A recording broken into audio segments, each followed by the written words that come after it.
Evet, bir tane yeterli. Evet, günün son konuşmacısı çok benim en heyecan duyduğum konuşmalardan biri çünkü ilk defa dinleyeceğiz. I will present you in two languages. First in Turkish and then it's your turn now. Aramızda David Hendricks var. David kim diyeceksiniz? Hiç bizimle tasarımla, aydınlatmayla alakası olmayan biri. Biz David'le İstanbul'un böyle derinlerinde, kuyularında Bizans izlerini araştırdığımız bir turda tanıştık. İstanbul tabii katmanlı bir şehir ve mimariyi de tasarımı da çok yakından ilgilendiren bir boyutu var. Bizans kültürünün, onun üzerinde yaşıyoruz. Biraz da göz ardı ediyoruz galiba. Bu kesişme öyleydi. O kadar ilginç konulardan bahsederek, o kadar görmediğim, yıllardır gittiğim, önünden geçtiğim, bazen sokaklarında yürüdüğüm yerlerde öyle ilginç detayları David gösterdi ki ben o zaman bir dakika dedim, benim tasarımcılarla mutlaka onu buluşturmam gerekiyor ama açıkçası bir lighting ortamında olacağını düşünmemiştim. Ve sonra ona sordum, böyle bir konuşma yapabilir misin acaba, Bizans'ın ışığı nasıl bir şey diye. O da çok sevgiyle yaklaştı. Hadi buradan İngilizceye döneyim. Thanks David for accepting this speech. Now the stage is yours, but I shortly spoke about how we met in Istanbul streets, strolling and looking for the traces of Byzantium. And thank you very much for accepting to do the speech about the life of Byzantium. Now the stage is yours. I want to move this over here just a little bit. Yeah, of course. So I'm not in the way. Yeah. Yes.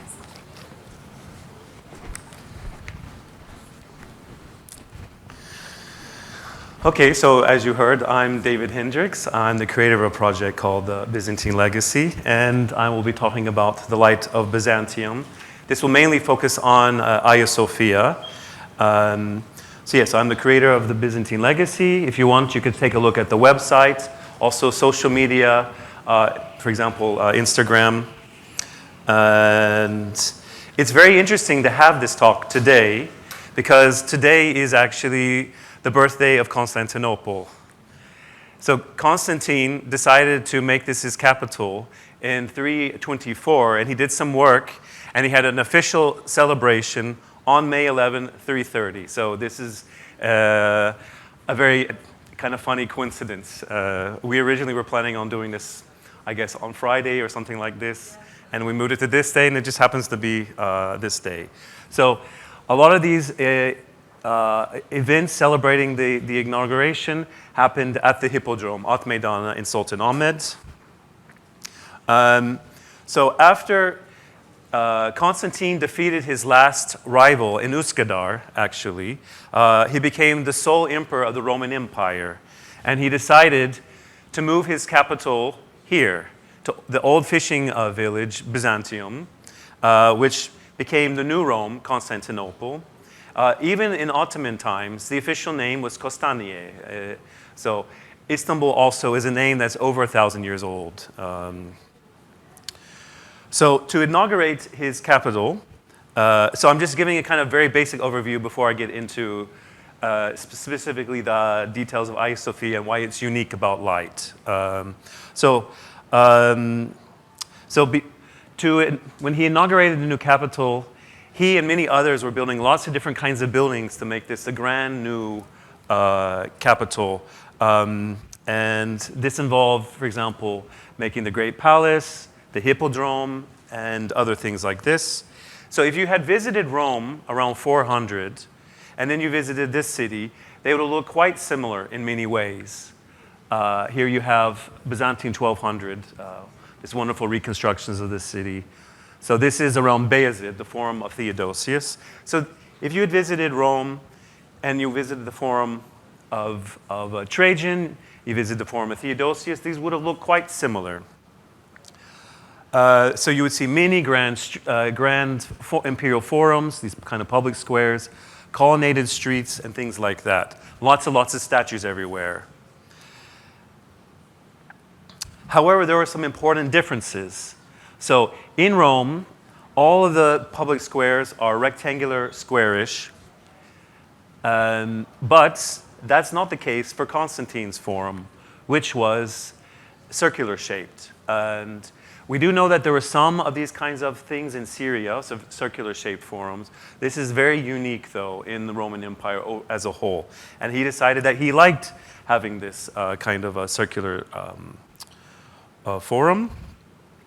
And you also can see, we know from sources that there was some kind of Senate house that was round shaped, perhaps shaped like the Pantheon in Rome, so a rotunda round building.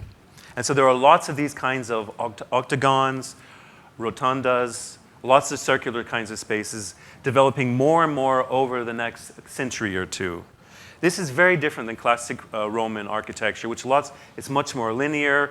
The kind of same motifs are repeated again and again and again. Some people would say that Byzantine art and architecture is becoming more abstract. Some people also criticize this kind of language. Here you can see down here the pink dome of Küçük Hagia Sophia, the little Hagia Sophia mosque, formerly the Church of Sergius and Bacchus. Not everyone agrees on this, but generally speaking, this is said to be the oldest dome of the city, the oldest continuous functioning religious building. And if you go inside, you have this wonderful octagonal kind of a design inside. And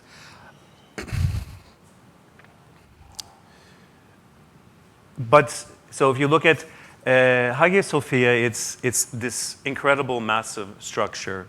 And I'll explain more what makes it unique for its time. So to understand this, we need to go back, take a step back to understand what was going on in Constantine's time.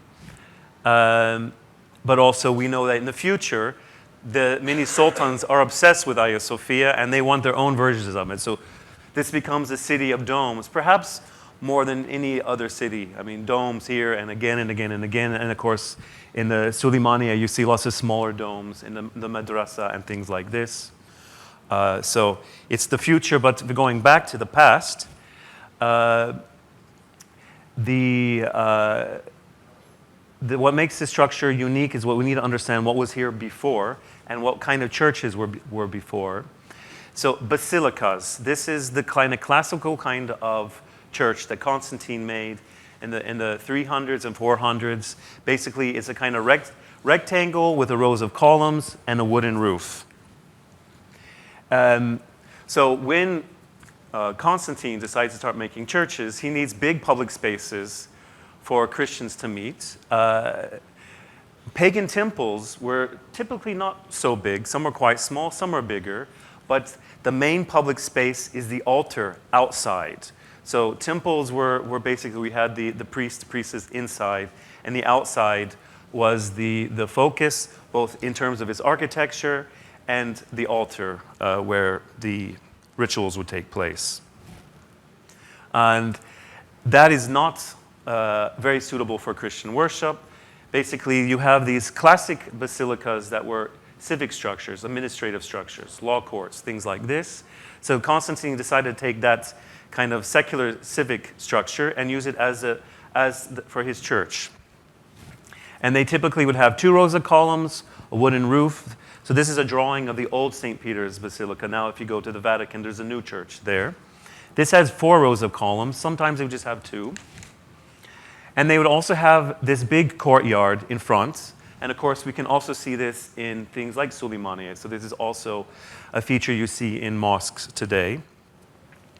But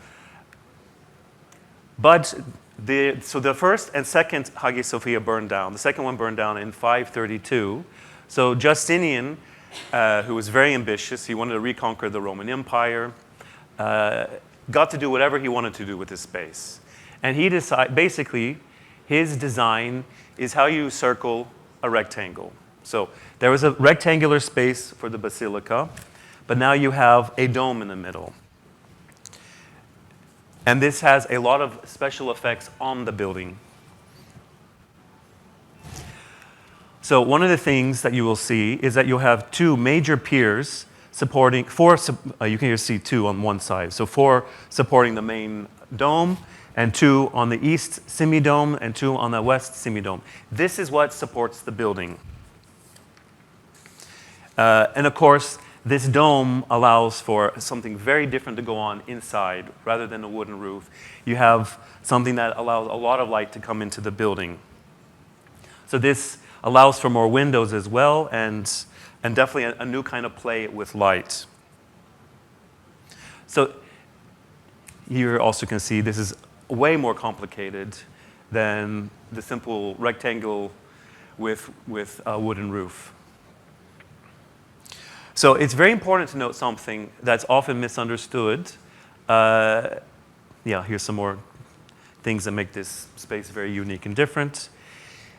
It did not have figures of saints, the Virgin Mary, or Christ when Justinian made it. It did not have any of this. So all of these are made later. You can see, sometimes centuries later. It was like this. All of his decorations were geometric, vegetative, also crosses and things like this. He didn't have a problem with this. As you can see, there are even depictions of him. Where is it?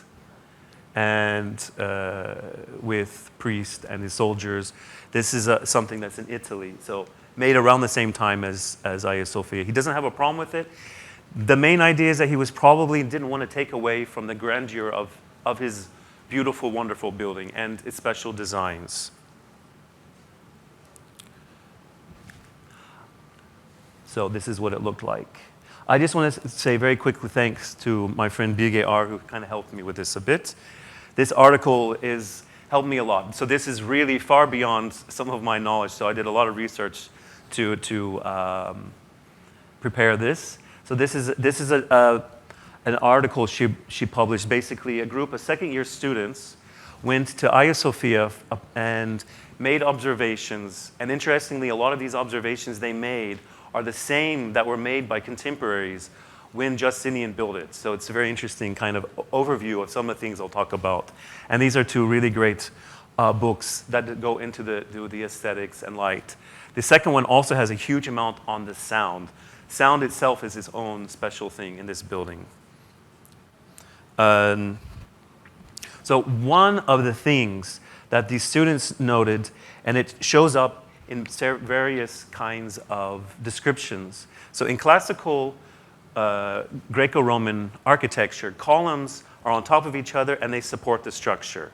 In this building, it's the piers. So what's very strange, and people were shocked by this and felt ill at ease, is that the columns do not match each other. This would be dangerous. If that was the main structure, this building would not exist anymore. So there's a lot of discussions of basically this building is either miraculously floating or is about to come and kill us all. This is something you see from official imperial writers of the time. So I have a few just kind of things here. So basically, it feels like it's resting in the heavens somehow miraculously. And here, it feels like it's suspended from heaven itself. So also terrifying, it feels like it's floating in the air with no basis. So this is something, it was designed to be like this, to actually feel something strange and miraculous.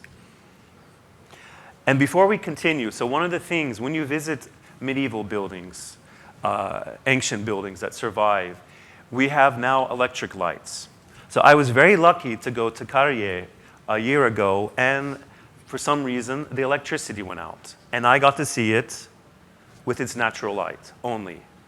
And so these buildings are going to change how they're lit as the sun is striking the building in different points in time. And of course, as I will discuss more, there's also oil lamps that also are going to have an effect on the building.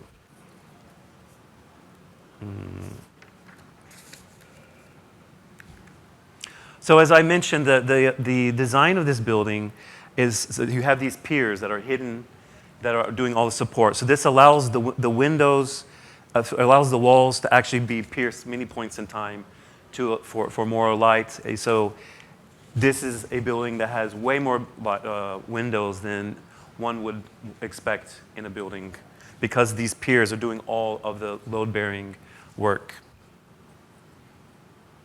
And so all these extra windows in the dome, in the semi-domes, on the different sides, allowed for superior illumination that all the also ancient or contemporaries were also discussing in their sources. So somehow it's cut off a little bit. Sorry about that. But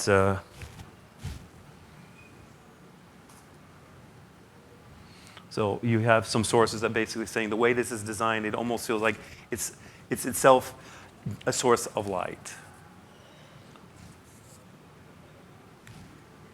So another thing that's very interesting about this building is its orientation. So typically a lot of churches are just east-west oriented. This is designed to be at the exact angle of the winter solstice. So one of the particularly interesting days would be going to the Christmas Mass in the morning, and the light would be shining directly in through the windows and lighting the building in a very special, unique way.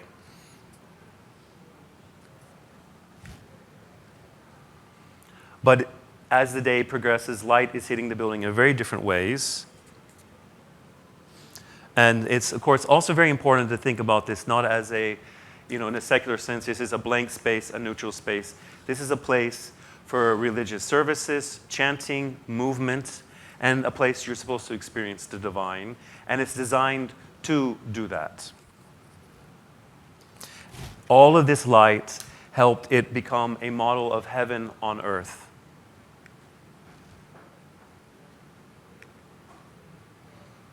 And you can see the facades are also pointing this out.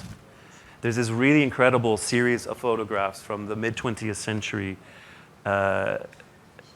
where they specifically went and photographed the light.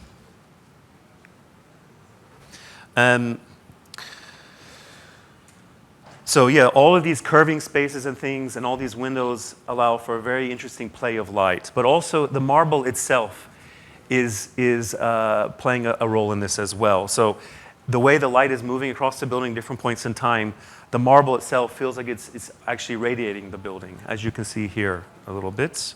And this is, again, also something that's remarked upon. Again, it partly cuts it off. So it's also, you have these special kind of capitals that are undercut. So they actually carve behind. So it basically has this very interesting feeling when the light hits it in different points that it almost is dissolving. And that's the point. It's actually meant to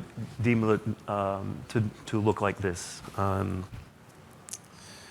And of course, there's a lot of discussions of Neoplatonism, Pythagorean mysticism, and things like this, which is very hypothetical, but definitely this would be on the mind of the designers as well. And also the mosaics. So there were hectares, like 4 or 5 acres of gold glass surfaces, something like this is one estimate I've seen, covering the interior. Now you have a lot of this very kind of ugly yellow paint from the facades restored in the 19th century. It's very hard to bring it back to life like that. But this also plays a special role with the light as well. So the gold glass is produced with a thin layer of gold sandwiched between 2 pieces of glass, then broken into small pieces, and it creates a very interesting reflective surface, as you can see here. And again, this was also remarked upon at the time it was built.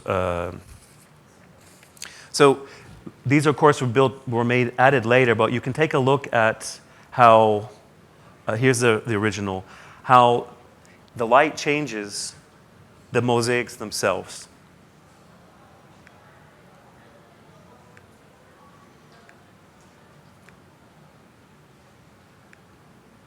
And this is the background of this one.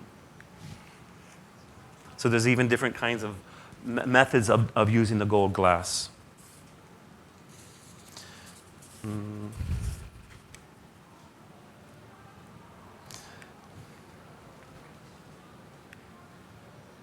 This is interesting. So here's a cross that actually appears to be decorated with jewels and pearls. And some people have argued that this is actually a kind of symbolic cross of light. And we actually have a real gold cross decorated with gems.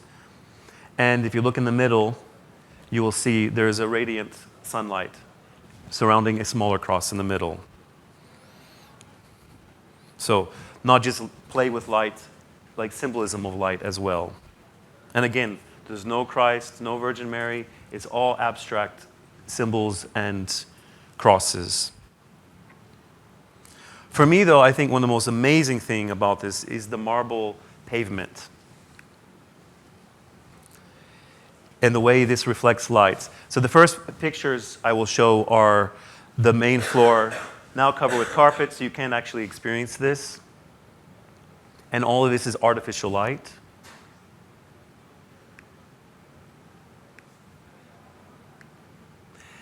There is one place upstairs in the galleries you can still see the actual marble, and this is actual natural light coming from one of the windows. And many, many people basically believe that this is, with this wonderful veins, is the sea. So the floors are interacting with the actual seas that surround the city. So coming back here.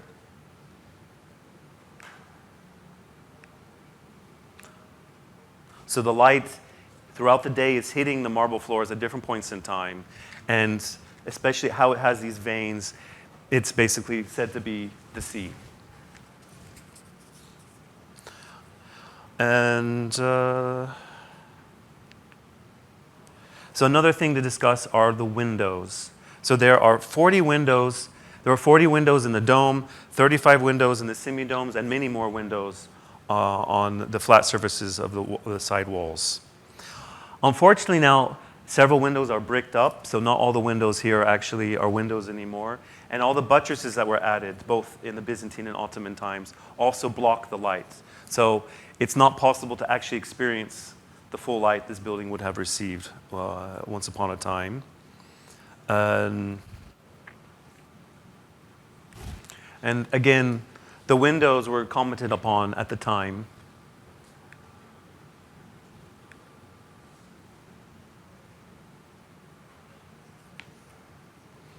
And, enters a rose-ankled dawn.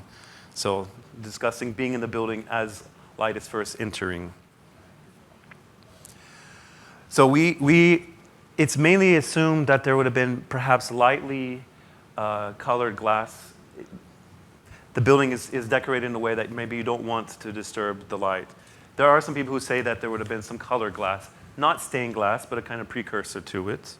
But we actually have no surviving material from its windows. There is some stained glass from buildings, like Carrier, for example, when they were excavating and doing some work. They did find stained glass, but that's from centuries later. It's interesting, though, to consider some of other windows that are very creative at the time. So in Ravenna, in the so-called mausoleum of Galla Placidia, you have alabaster, thinly cut, as windows. This is very unlikely to have been windows in Hagia Sophia. However, there is one place you can see it. So the marble door, this beautiful marble door in the galleries, if light hits it at the right time, you can see it. Just one little panel right here, you can see this. And just to give you an example of what a building would look like in a contemporary setting, after the 9/11, there was a church that was rebuilt in the Church of St. Nicholas, and it uses this technique. So you can imagine all kinds of contemporary uses of this kind of material for lighting and emphasizing the lighting inside.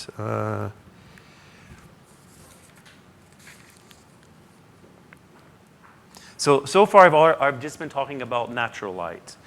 We do also have a lot of information about artificial lighting. And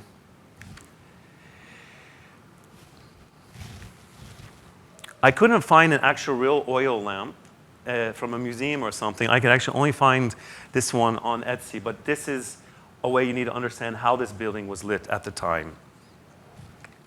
And again, we have a very descriptive discussion of its lamps. So it would have had basically something kind of like that, but this is, of course, electric lights. That 3 of these were the very big ones were hanging from the dome. And we also have references to, it seems, a row of 80 oil lamps were surrounding the dome's cornices. There were many, many other lamps scattered around the building. We don't actually have any of these surviving, but we do have some places where you can see the hooks, and this might be one of them.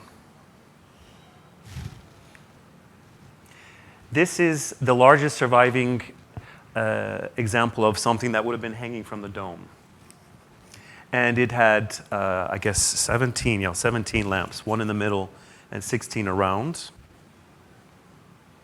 So this is very likely something like this could have been hanging from the dome. 2 or 3 of them. Here's an example of a smaller one at the Met in New York. So we also know along the arcades there was lots of hanging candles, and there's also lots of lampstands on the ground floor and on the galleries. And here's a really wonderful depiction in a Byzantine manuscript. So here you have a candle stand, 7 candles, and fire, or the flames are going out of the mouths of the little bird lamps. And for a moment, I'm just going to show you a few other very interesting lamps these are mostly in the Met in the British Museum.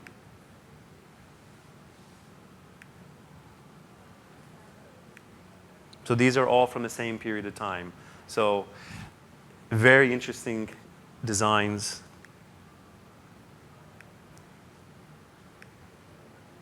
This has running dogs. Here's a hand holding a cross. And this one, I don't understand. There's several foot lamps. So imagine having a foot hanging over your head. There's even a cross design on the bottom. Like if you would have stepped, you would have crosses in the sand or whatever. Very, very strange. I don't understand this still. But one of the best collections is actually the Sion treasure. This was discovered, it was an illegal dig in, I guess, 1960s, I don't remember, that made its way to Dumbarton Oaks, Antalya Museum, and private collections. Why they're in private collections and they're recorded, and they're in Dumbarton Oaks when we know where they're from. They're from a place north of Demre. They should be all here, but anyway. So we know these are from an illegal dig, and they're not all in Antalya. But anyway, so there's lots of liturgical vessels and other things, but also a lot of lighting devices. Here's the ones in, both of these are also these things that would hold multiple oil lamps. And if you take a look here and here, these are the same design, same workshop, surely. So if you think about what these things would have looked like with oil lamps at night, all that interesting kind of plays of light and shadows these would have made across the building. Dolphins, crosses, monograms. Here's a reconstruction I found of how they might have had the lamps.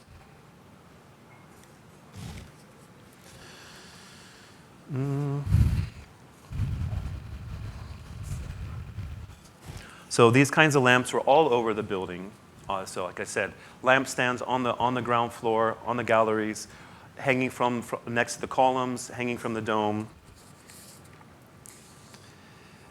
And it's very hard to imagine these kinds of spaces with oil lamps or things like this.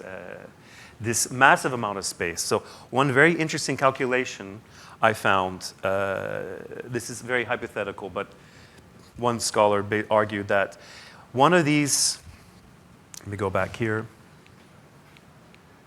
to the British one.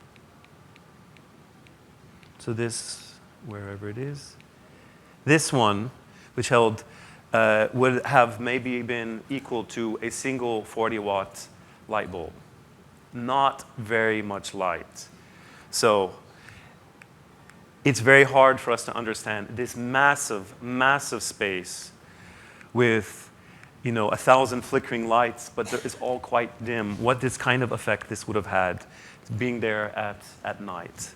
So you have the sun shining in different points of the building. The daytime, we can kind of understand that, but this space, not with these electric lights, but with oil lamps that are barely lighting the space. So still, whatever kind of light this was, everyone was very impressed at how it was at night as well. But it's still, this would have been very much like a kind of cave-like space with a small amount of light. And definitely very interesting kinds of plays on shadow and the different kinds of forms. And this, one of the books I've looked at, I just want to show this passage. Some very interesting kinds of things. Again, it's kind of cutting off a little bit. So no sharply defined shadows were cast, even though the interior was rich in contrasts. This served as a unifier of the architectural structure. So very, very hard and interesting to understand what this place would have been like at night with this oil lamps.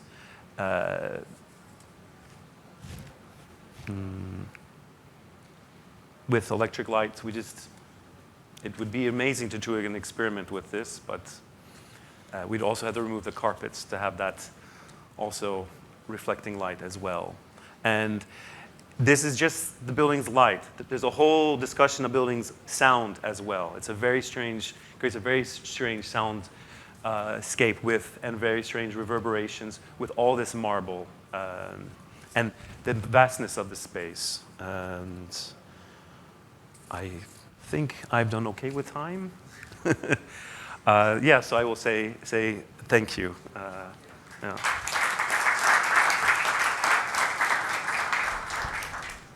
Thank you, David.